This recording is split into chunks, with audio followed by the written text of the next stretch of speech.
Outcomes may turn out better than our best current prediction, but it is just as possible that environmental and health damages will be more severe than the best predictions. Okay, folks, what happens in climate science, and you got to remember this, people make statements of fact that are testable hypotheses.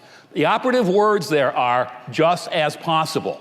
It means that each new modeling result or each new impact result could have the result being it's worse than we thought or it's not as bad as we thought. And you know, if you look at the climate models, hey, well, wow, maybe that's true.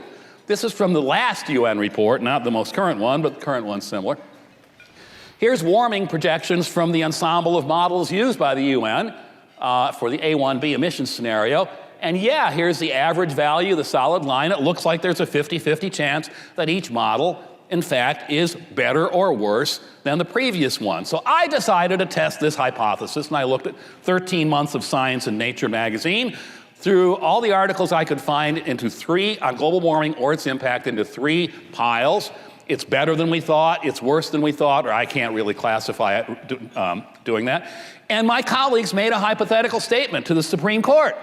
They said that the predictions should have an equal opportunity of being better than we thought or worse than we thought. Well, I know what you're going to be shocked. There are 115 articles on climate change or its impact. 23 were neutral, 9 were not as bad as we thought, 83 were worse than we thought. So that's like throwing a coin 92 times and getting 9 or fewer heads or tails. Easy to test under binomial probability.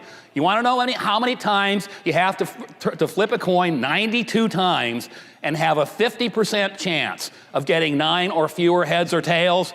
I don't know what that number is, but that's it on the bottom of the screen. And then people complained about that. I published that in Sonia's journal, E&E. People complained about that and said, you didn't look at enough years. You must have had a biased sample or something like that. Well, sure.